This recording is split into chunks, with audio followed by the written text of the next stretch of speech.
Hello, my name is Brennen Peters. I'm the game designer for Raid, the microdeck building war game brought to you by Modern Games. And today we're going to go over the game manual so you don't have to. You can just watch this video instead.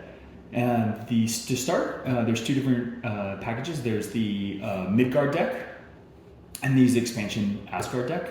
We will first go over Midgard and then we'll cover the expansion in just a bit. And when you open up the deck, you see that there will be I'm gonna put this off to the side, we'll see that there is a game manual that we'll go through, and there's two deck of cards. In a normal, quick two-player mode, you just need one of them. They both have the exact same cards, just colored differently. When you want to play a more balanced tournament mode between two players, you can use 1-1, or if you're playing with 3 or 4 players, you can use both decks. So we'll just use one deck for today. The rest we'll set off to the side, and we will start by going over setup, turns, and then overall potential strategy and the different types of cards. Okay, so for setup, let's just go through the manual. And actually we'll go over the components first too inside the deck. So when you open up the deck, there's 3 types of cards. The first is the god cards. There's 10 of these. They all are different gods. They look like this. And then we flip them over. Each one is unique. With a god symbol and its ability and its flavor text. So we'll set those off to the side. And then we have the core deck of warriors, which look like this. And they look like this. So this berserker has its power. The higher the power, the stronger the warrior, some flavor text, and then the raid point damage, which we'll go over in a bit. In addition to that, you actually have what we call elite warriors, which I will find one real fast. So here you have a Valkyrie. It's elite warrior because of this icon, and it actually has an ability and is normally worth more raid points. So we'll set these off to the side. And then the final type of card that you get is a rune card.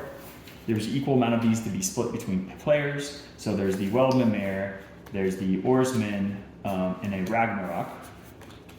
And then so we'll split this up. And so normally setup is, the first thing you do is, like I just did, you'll split up the runes. So, clear this out. So one player will get a Ragnarok, one player will get a Weldmere, and the player will get 2 Oarsmans.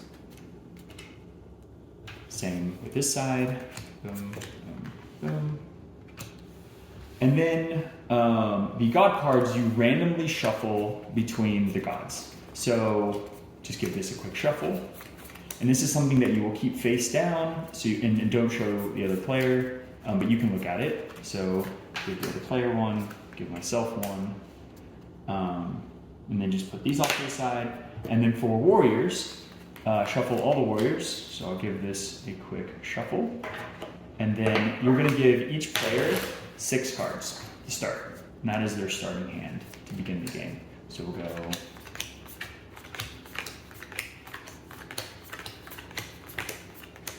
boom. And then this is your draw deck, so you can put that off to the side. And then each player can look at their own cards, but keep it hidden from the other player. And this is going to be your starting hand. So to begin the game, normally you can just decide which player is going to go first. We'll cover another mode, which is a little bit more balanced, which sets a drawing pile or a drafting pile to start, and the person with the lowest warrior in their hand can go first, or decide to draft first. But for now, we'll just say, any player can go first. And this is the beginning of the setup phase, and then I will go through players taking turns.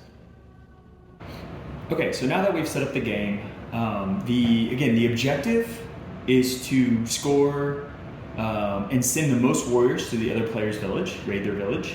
The more damage you do to them, the more likely you are to win. At the end of the game, whoever has the least amount of raid damage on their side or on their village wins the game. And so we're going to go over how to take turns, and I'm pretty much going to stick to the rulebook and just kind of follow it as is. So this, you can just follow me along if you want to, and we'll just go over everything. So we've set up everything, and again, we started with a deck of 6. So the first phase is called the draw phase. In the draw phase, you may draw up to 3 warriors to a maximum of 7 cards in your hand. It is possible to have more than 7 cards in your hand due to another game effect or ability, but in the draw phase, you may never draw so that you would end up with more than 7 cards. Your god card and your runes cards do not count towards your card hand. So we're going to draw that one card. Again, since we're at 6, we can't draw 3 because we max 7. So I have my 6 cards.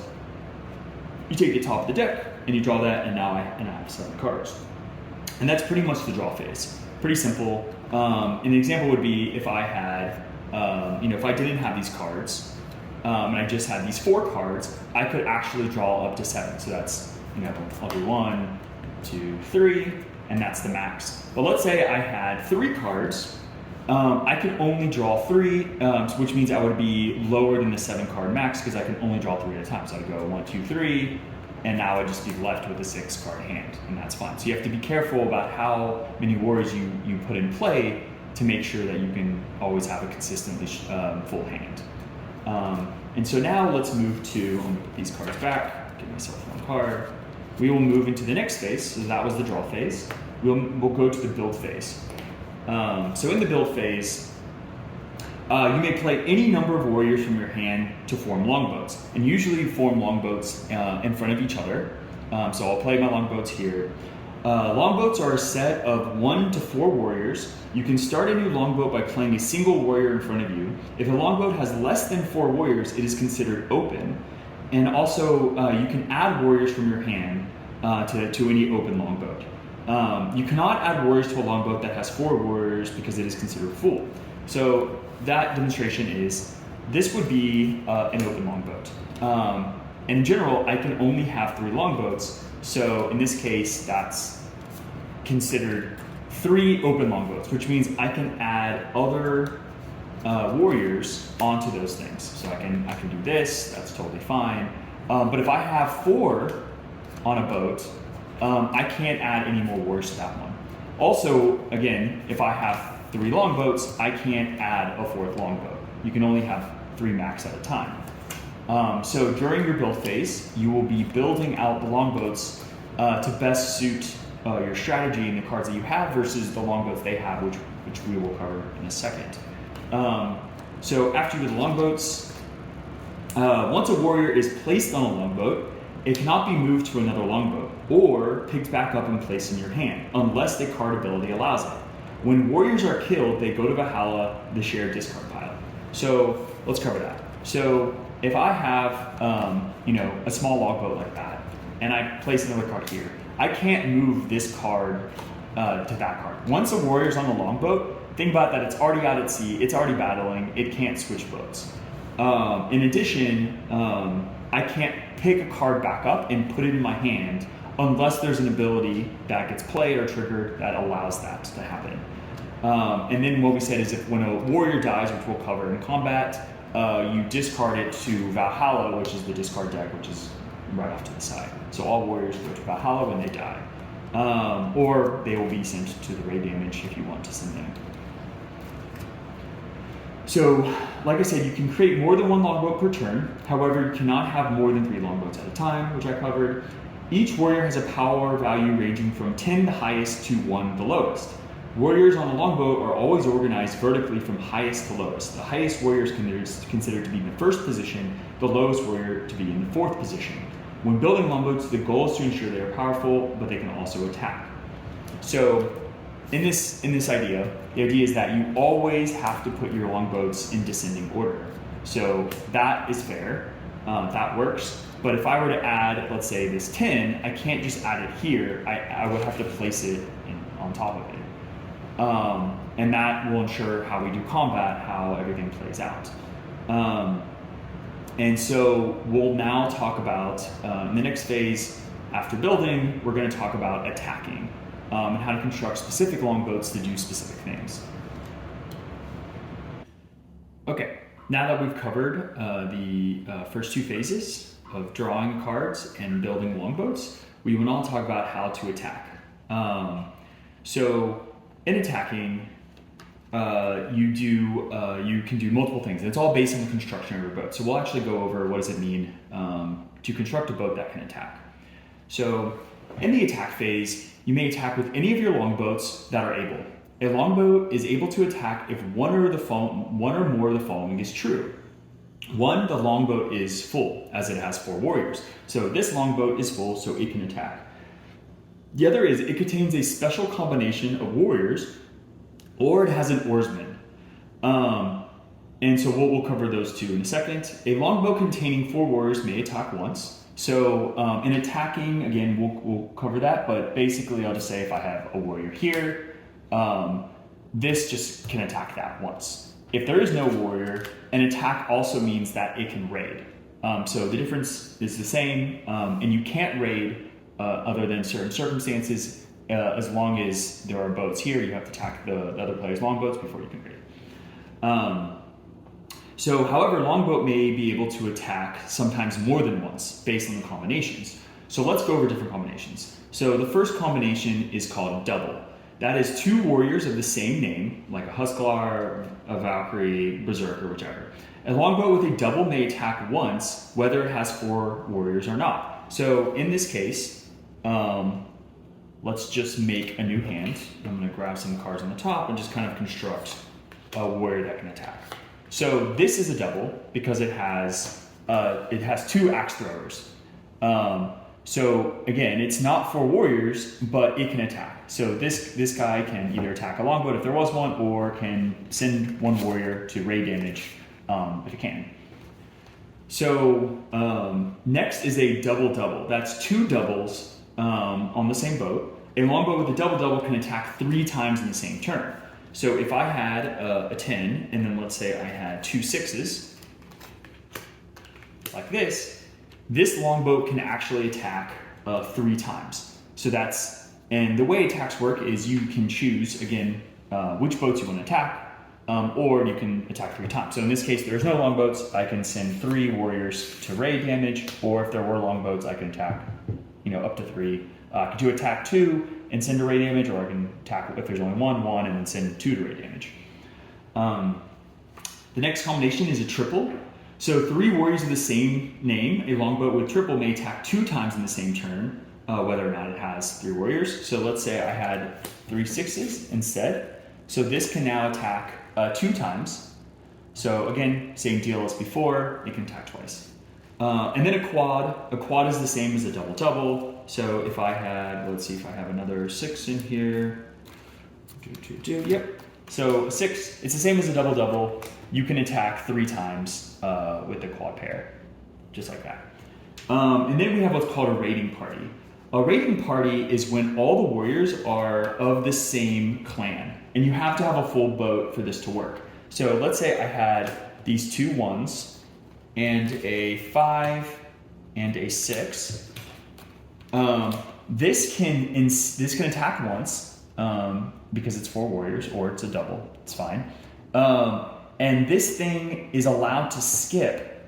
If there are longboats here, normally you have to fight them first before you can raid. But if you have a raiding party, because they're all the same clan, you can skip these boats. So if I had a longboat here, I can skip them just to be accurate here, is like this. I can skip this and send a warrior to raid, right?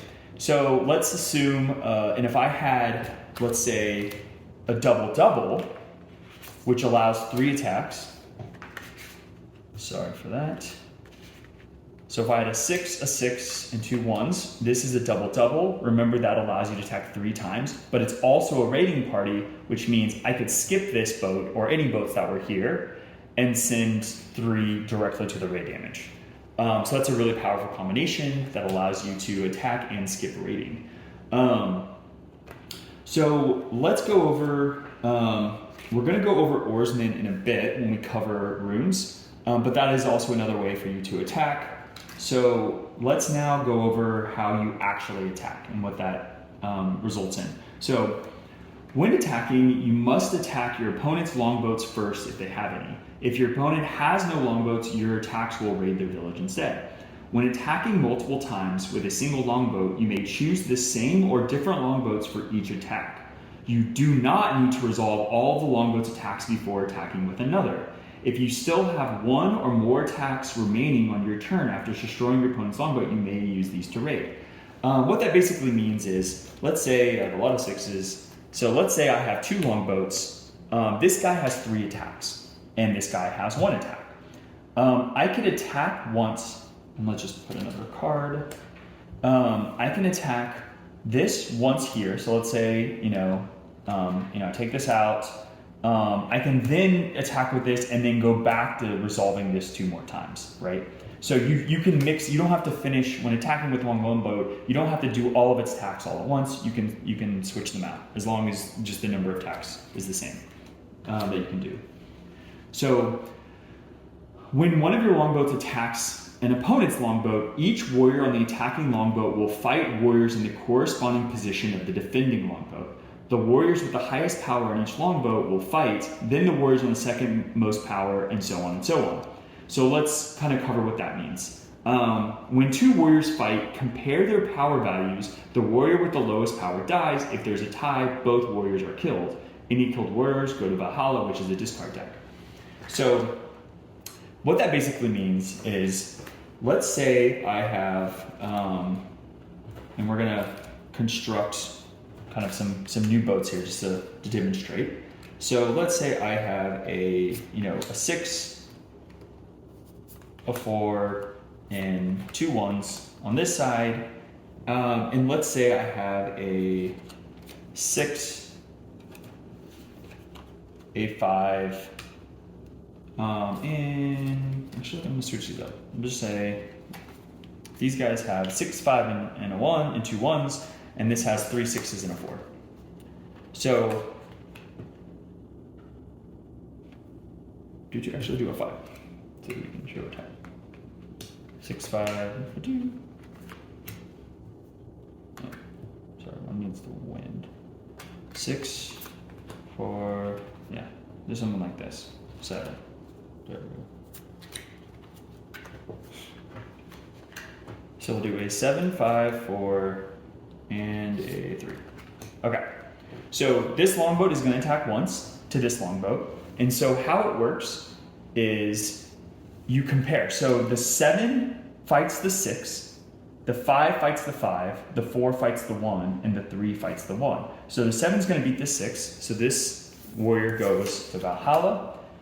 The 5 and the 5 are tied, so both warriors go to Valhalla. So this dies here, this one dies here, and then the 4 beats the 1, the 3 beats the 1, and so this boat is completely sunk, and you're left with a 7, 4, 3 on that boat, and that was its attack.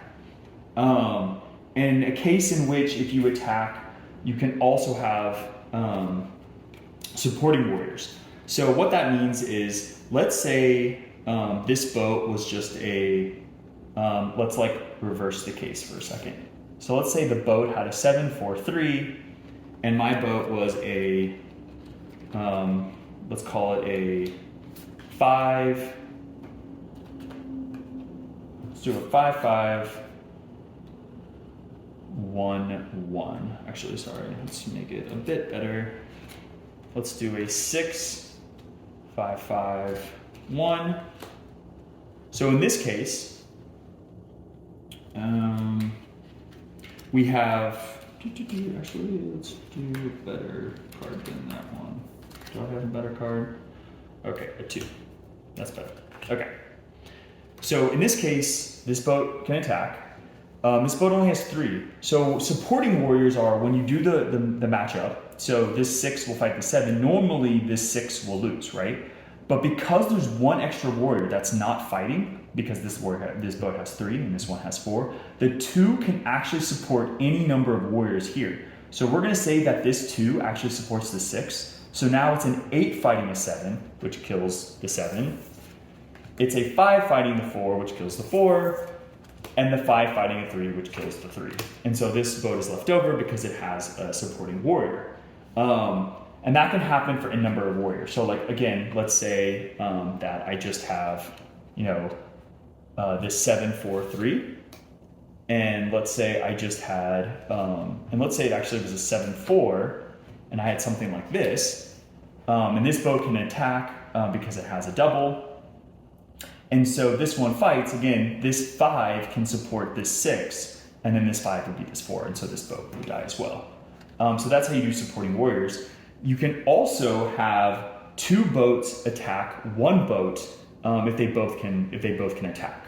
So we'll talk about that. So basically, only when attacking two longboats with the ability, so only when attacking two longboats with the ability to attack can join together to attack an opponent's single longboat. The power of the warriors in the same position that each longboat is added together. The two longboats do not gain any additional attacks earned from either longboat's combination. Three longboats cannot attack together, so it's only doubles.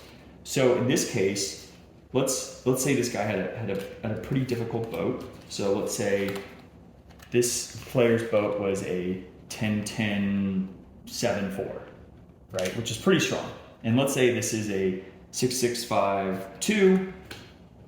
And let's say I had another boat which was a 8-6. Let's call it 3, and we'll call it. Let's do 8-6-6-3. So individually, this boat would lose to this boat, right? The 10 will beat the 6, this 10 will beat the 5, the 7 beats the 5, and the 4 beats the 2. So this boat would die. In this case, also, it would lose, right? The 10 beats the 8, the 10 beats the 6, the 7 beats the 6, and the 4 beats the 3. But together, they both can attack, so they will both combine to attack this one together, and that means the 6 and the 8 beat the 10, the 5 and the 6 beat the 10, the 5 and the 6 beat the 7, and the 2 and the 3 beat the 4. So together, since they both can attack, this would destroy this boat, and you're good. And that's how you have two longboats attacking together. And the same thing can happen if you have a support. So let's say you can do both together. So let's say this boat is strong and only has a 10-10-7. That means both of these warriors can support the other, right? Because again, if I were to try to fight this alone, this 2 still can't support enough to like absolutely beat this, right? It could tie some damage, but it couldn't actually beat it. Same thing with this 8. So together you could have, the 6 and the 8 fight, and then these 2 extra cards can just support wherever they need to go, which is how it works out. So that's the normal way of attacking, and then we'll go over raiding. So if your opponent has no longboats, so let's say I took this boat out. If your opponent has no longboats, your longboat's attacks can raid their village. When a longboat attack is used to raid, a warrior of your choice is removed from the attacking longboat and dealt to your opponent as raid damage. A warrior's rage damage value is found at the bottom of this card, here. Any damage dealt to you as raid damage will go into a separate pile called your raid damage pile. The number of warriors you can deal as damage from an attacking warrior is equal to the number of attacks that longboat possesses. These warriors are given to the opponent at the same time. So basically what that means is, let's say this opponent just didn't have any raid damage, and this can attack once, and this can attack once. All I do is take a warrior and just send it to him. So I'd say, that's my 1 attack, I send you my 3. This is my 1 attack, I send you the 2. And so now that opponent has 2 damage in raid, which puts me in the lead. I have 0. Same thing can happen if, let's say, let's give this guy another 6. So let's say there's 3 6s, which again, that allows it to attack twice. And let's say it has a 2. This thing can attack twice, so I can send 2 warriors to raid damage just like that. Pretty simple to raid. And then ending the game. So after, and that's kind of, so basically those are the 3 phases. You draw, you build your longboats, and then you use all your attacks. And you just keep going back and forth. However, when players will keep taking their turns until the warrior deck is empty. The player who drew the last card will finish their turn, and then their opponent gets 1 more turn. So if this player drew the last card and there was no more, then I would still get 1 more turn. They would get their turn, I get 1 more turn. So that's how the end of the game works. And then after the last turn happens, all the cards have been played. The player with the least amount of raid damage in their village ends the game. And all you do is simply count it up. So let's say this was his raid damage, this is mine. You just count it up the bottom, that would be 3. And that player, let's say that is 4. So this player would win the game because I have 3 raid damage, they just have 4. And that's pretty much the basic rules for the game. And then we'll go over the runes, the god, and the elite warrior abilities next. Okay, so now we're going to go over the special ability cards. So to start, we're going to go over the Elite Warriors. So Elite Warriors are powerful warrior cards marked with a special symbol with a special ability. They're still considered warriors for any purpose of any game effects or abilities, except when you add an Elite Warrior to your longboat, their ability is activated immediately. So what that means is, so let's say I had a boat of 6,555. I'm just going to assume this person has, a boat like this. As an example, by playing a warrior onto this boat, so the first one is Norn. So Norns allow you to draw an additional card during your turn. So I play this Norn right here, and when I put it on a boat, I activate its ability. So I can draw a card immediately into my hand. And then a Valkyrie, so that's basically an Elite Warrior. A Valkyrie is, let's say I play a Valkyrie on a new boat. So the same thing, you can add a warrior to a boat and activate its ability, or an Elite Warrior. You can also start a new boat with an Elite Warrior, not a problem. So an a Valkyrie allows you to kill a warrior on one of your opponent's longboats. So I can just pick one and say, okay, I'm gonna kill, like one of these 6s. So let's say I kill that 6, and I'm totally fine there. And then you have a Jarl. So Jarls allow you to move a non-combined warrior from an opponent's longboat to one of yours. You can start a new longboat with that warrior. A non-combined warrior is a warrior that is not part of a double, triple, or quad on a player's longboat. So what that means is if I play this Jarl, so let's say I played him here, I can't actually take one of these 6s because they're combined. I can take the 2 and move it to one of my longboats or start a new longboat with it, but I can't take one of the 6s. A lot of good use case for that is, let's say this player has a Norn.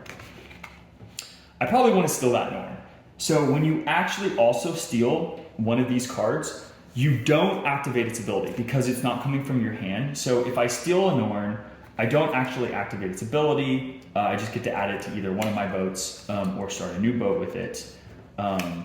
And just to review, going back to combined cards, Elite Warriors it's not about the power that's combined. Again, it's about the name and the type. So if I had, if this other player had, let's say let's say a Valkyrie and a Norn, or a Norn and a Jarl on their boat, like this, those aren't combined. So I could play Jarl, let's do a Valkyrie and a Norn. If I played a Jarl, I could take one of these because they're not combined, because it's not about power, it's about type. So I can take one of these cards and put it on my boat. So those are the Elite Warrior abilities. And then the other one is runes. So runes are one-time use cards that players receive at the start of the game. So oarsmen. So we'll talk about oarsmen first. You have 2 oarsmen to start. Oarsmen are runes that are treated as warriors and may be played onto your longboats during the build phase. Oarsmen have a power of 0, so you can see here it has 0, no power, and may be considered either clan's card. So this is considered either the blue or the copper clan. So that means you can, for the purposes of a raiding party. When on a longboat, oarsmen allow that longboat to attack once more than usual. This means a longboat that couldn't normally attack can now attack once, even if it has fewer than 4 warriors. So in this case, this boat can attack because it's just, it's less than 4 and they're not combined. So if I added an oarsman here during my build phase, now this boat can attack once, and that's totally fine. If you also add it to a boat, so if the longboat could normally attack once, like it has a double, like this one, 655, that can attack once, it can now attack 2 times. So if I put this on here, normally, if this was a normal, I can only attack once, but now I can attack twice because I have 2 5s and an oarsman. And same thing, if I have, let's say, let's take this 6 and take one of these 6s and make a boat of 3 6s, this can normally attack 2 times, but if I put an oarsman on it, it can now attack 3 times, right? So that totally works out. And in the same case, let's say, let's get that other, well, this doesn't matter, but let's just take a 5. So 5 and one of these 6s. So we'll talk about raiding party as well. So again, if I have a boat that has, these 2 6s and a 5, by putting an oarsman on it, I can now do a raiding party because they're all the same clan. And this thing normally would be able to attack once, but now it can attack twice. So I can actually send 2 warriors to the raiding party using the oarsman. And an oarsman, when you're fighting, counts as 0. So any card higher than 0 can kill an oarsman, very simply. You can also place multiple oarsmen on the same boat. So in this case, this can attack. I place 1 oarsman on it, it can attack once. If I place a second oarsman on it, it can now attack twice. And because they're the same clan, I can actually skip all those boats and send both of these elite warriors, which are worth 2 raid damage, to my opponent. So that's kind of a really good, unique case. But do be careful though, is that oarsmen don't count as a double. So it's the only card that even if you have the same, so if someone played a Jarl, so let's say I had this boat and the enemy plays a Jarl, the Jarl can actually split up oarsmen and add it to your side. So oarsmen are just treated like warriors, but they're non-combined, and can actually capture that regardless of the combination. And then let's talk about the Will of Mimir. So the Will of Mimir, if you read it, goes, can be played at any time during your turn for their printed effect. So you can play a Will of Mimir during your build phase. You can play it during your attack phase. It doesn't matter. When you play the Well of Mimir or you play Ragnarok, you're actually going to take the raid damage. So you put this in your own raid pile. So I would actually assume, let's say I had these 3 warriors as my raid, I would put it there and I would take the two damage. And when you play Well of Mimir, you will draw 2 warriors from the deck. So I'll immediately draw 2 warriors, and those can be, if it's the build phase, they can be put in play, which is normally when you want to play it. So you can use those warriors in play. And then you have Ragnarok. So Ragnarok destroys each player's longboats. So that means any longboats that are in play when you play this will get destroyed. So it's not just your other player. So I play this and I take 3 raid damage. It will literally wipe everything out, right? So I can do that at the end of my turn. I can do that at the beginning of my turn. When you do it at the end of your turn, normally it's because you have your boats, you're going to send a bunch of damage to the raid pile or something, and you just want to clear the other players at the end of the turn, so you kind of refresh the opening. But it costs 3 damage to yourself. And then gods are just like rune cards. Each one is unique, and I won't go over all the individual gods, but you can play this again at the build phase, the draw phase, the build phase, or the attacking phase, and do the associated ability. Once you do it, you can just discard the god. They don't have any raid damage in the pile, so you can just accept that. And that is going over all the special ability cards.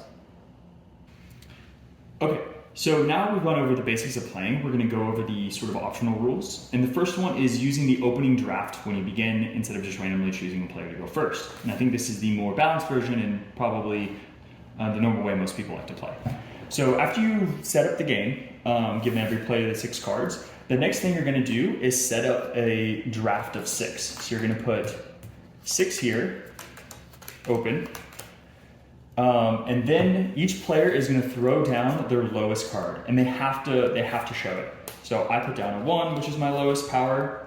The other player also has a 1, and when you tie, you just keep going. So now that player is going to put down a 2, and I'm going to put down a 3, which is my next. So the other player can choose to either start the game first, which gives you a little bit of advantage, or draft. So because there's some high value cards in here, they're going to draft first. And when you're drafting, you just take turns. So you pick up your cards again, and you're going to take turns just dropping 1 card and picking it up. So obviously get rid of low value cards. So I'm going to drop this player's going to drop that 1 off for a 10, and then it goes to me. I'm going to drop off this 1 for the 10 as well. That player is going to do the same thing, back and forth, back and forth. So let's say we did everything back and forth. Once everyone passes, as in they no longer pick up the turn, the player who didn't start the draft first goes first. And then these cards actually go immediately to the discard, to Valhalla. So these don't get shuffled back in. They go to Valhalla, and the player who didn't draft first, which was me, can start the game going first. So after that, we have tournament mode. So tournament mode is using both decks of cards. So in this case, the other player will actually use this deck. And what you do is, I'll go over each one. So let's just clean this up real fast. In this case, each player is going to be able to play with all of the runes. So that means each player has their own deck, will have 4 Oarsmen, 2 Well of Mimirs, and 2 Ragnaroks. So this deck would be shuffled and delivered the same way. And then in terms of God cards, the way you can play it is up to sort of what you, how you guys want to do it. So you can either have a more strategic competitive mode where you can pick, each player can pick 3 gods, or can randomly, 5 gods, or you can randomly basically give out the 5 gods. So that means like, I can just be like, okay, let's make it random, give 5 gods. And the other player can get, from their deck, get 5 gods, or you can actually choose the 5 gods that you play with. In addition to that, you are going to always draw from your deck. So I'll have a draw deck again. I'll give 6 cards to myself, give 6 cards here. We will then play the lowest card goes first, just like we did before, but there is no draft phase anymore. So there's no drafting. You just play the lowest card, and the game ends. Triggered when either player draws their last card. So if I finish and I draw my last card, I have my turn and they have their turn as well. So you could still be left with cards in the other player's deck because you didn't efficiently draw, and that's okay. You solved it in the game. And normally I like to play best 2 out of 3, but when you play best 2 out of 3, you don't relieve, you don't fix these. So whatever Oarsmen, runes, or gods that were played in the previous games can't be reused. So you don't reshuffle, you just mix the warriors back up and you play again. And that gives you a more competitive feel for the game, much more balanced and fair. In addition, you can do a 3 to 4 player game. In a 3 or 4 player game, each player is dealt 6 warrior cards just like before. And then you get, and you're gonna use both of these decks. So you'll something that you can actually mix both decks together. You'll spread out, so each person will get the sort of normal 2 Oarsmen, 1 Well, 1 Ragnarok for all players, 3 or 4. If you have just 3, you can put the other ones off to the side.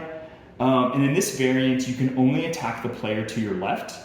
So this would be something where I can only attack the player to my left, this player can only attack that player can only attack that player, and you kind of go in that cycle. So you have to worry about defending from one player, but you're attacking another.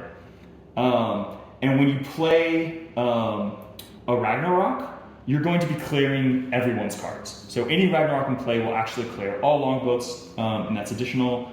But also any elite warrior card abilities like runes card abilities like gods or runes can be played to anybody.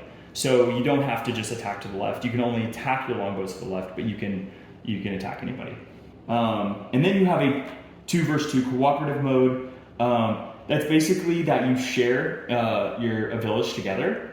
You would send out the cards. I would get this, they would get that, 2 on 2. We would draw the way we normally draw, and you're both taking turns this way. I go, they go, they go, they go.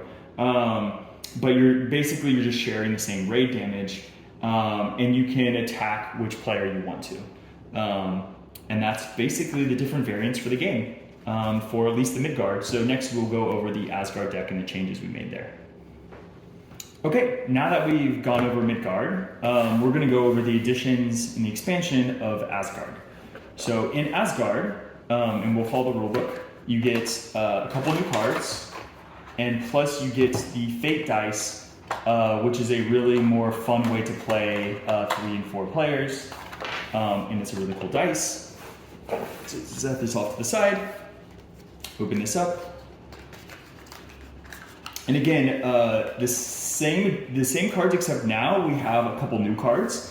So instead of just warriors, gods, and runes, you now have a fate. So fate cards you can set off to the side. You have your additional warriors, which you can mix in to the Midgard deck. So this isn't standalone, so you have to play with Midgard deck as well. These are just additional cards. You have your additional rune cards, and and you have, and again, the deck is split into two colors. So if you're playing with the copper, you can use these. If you're playing with the blue, you use the blue ones. But they're all in the same multicolored deck. So it just depends on how you're going to play. But they're the exact same cards. You have your gods. You have your new warriors.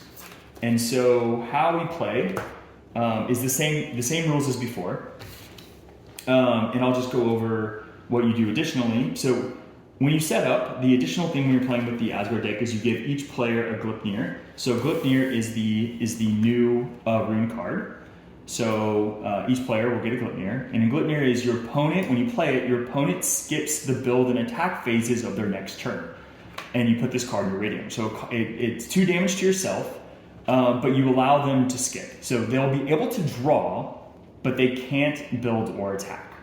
So pretty powerful for rune. And then you will also shuffle the warrior cards, which include new elite cards and new weather cards. And we'll go over how weather works. And then you will shuffle the new god cards into the god decks before you play them. The new gods are Forseti, Nord, and Tyr, which have their own unique abilities. So we'll set this off. And so with weather, so we'll just go over how weather works. While they might be drawn from the warrior deck, weather cards are not warriors and are not played to longbows. They are special effects that may be played from your hand during your build phase. Each weather card has an immediate effect that triggers when it is played, and a constant effect that plays while it's in play. Only one weather card can be played at a time. When a new weather card is played, the previous card is discarded. So, so with the weather cards, you have 5 different ones that go out for the whole game. So you have ice, which is when it enters. So if I were to, in the hand, if I were to play this, if there's no weather card, then nothing happens. But if I play this,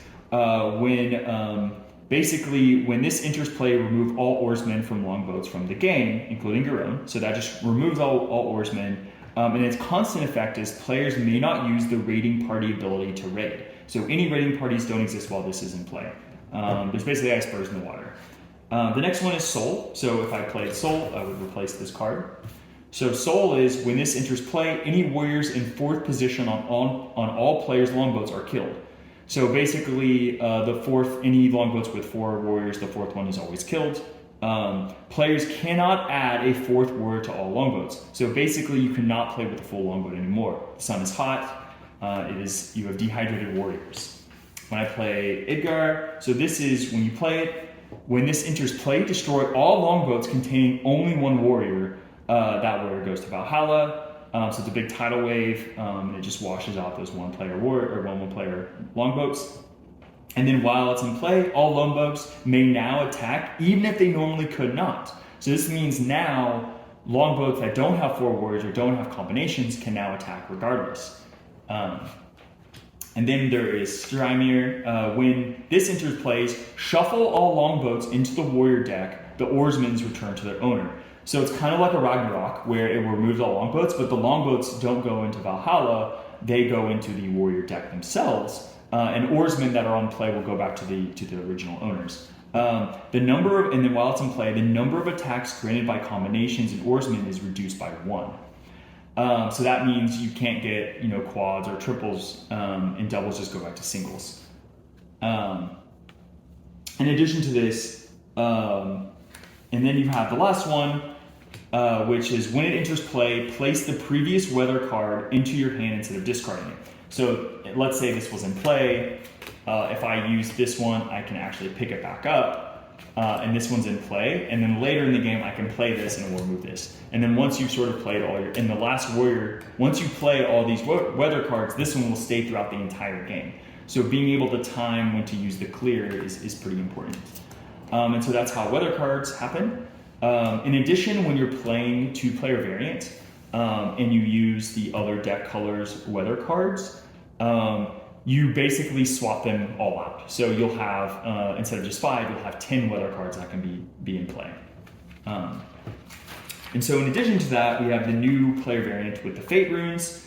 So instead of the game where you have to player attacks to the left for the 3 and 4 player game, you can roll the 8-sided dice, and a player is assigned a fate card.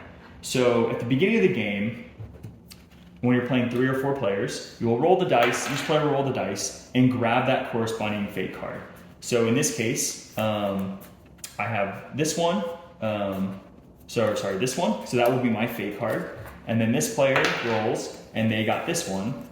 And then let's say a third player rolls, and you can kind of just choose at this point, and got this one. So now, before you attack, you have to roll to see which player you're going to fight. So at the start of your turn, you roll the fate die, and so that fate die goes to me. So what that means is if you roll your own fate rune, or one that is unassigned, so if I rolled my own, which I just did, or this one, I can attack any player. But if I roll, let's say someone else's, like this one, which is this player, I have to attack this player and focus on this player. Again, I can still use rune cards and I can still use abilities to anybody, but I have to send attack their longboats or raid their village. And that's how the new fate die works. The special elite warriors for Asgard. So let's do that. So we have 3 new types. So we have Falskrim. So Falskrim is this guy. He has 11 power, so a new power in the game. And when you play this, is while this warrior is on a longboat, opponents cannot attack your other longboats or raid your village. So think of this as kind of like a tank, right? Like you have to take this out first. So as long as this is still on a longboat, your opponent has to attack that longboat and cannot raid even with a raiding village. They must defeat this first. The other one is the Golvigs. So Golvigs, when played, you play to an opponent's open longboat. So you don't play your Golvig on your longboat, you play it on someone else's longboat as long as it's open. You can create a new boat with it, so I can put it on a new if it's open, or I can play it on a current thing. And it says, when Golvig dies, it goes to your opponent's raid damage pile instead of Valhalla. So think of it as like sort of a curse to the other player's boat. So if I put this Golvig on my other player's boat, and then I kill that warrior, I kill my own Golvig, it would go to their raid damage instead of Valhalla. And then the third one is playing Sleipnir. So Sleipnir is when playing Sleipnir, choose a warrior in one of your longboats and replace that warrior with Sleipnir. So and return it to your hand. So the idea is that let's say I had an elite warrior like a Valkyrie. I could play this and pick up the Valkyrie, and now I have another Valkyrie to play down, and allows you to cycle cards in and out of your boats, which is really fun. And that is the new elite warriors for the Asgard deck. So that is covering the game rules for both Midgard and Asgard. Thank you again for tuning in and checking the game out. Hopefully you guys enjoy yourself, and reach out if you have any questions. You can comment on the video or reach out to us directly through Modern Games, and we hope you guys enjoy yourself and have fun raiding each other's villages. Thank you very much.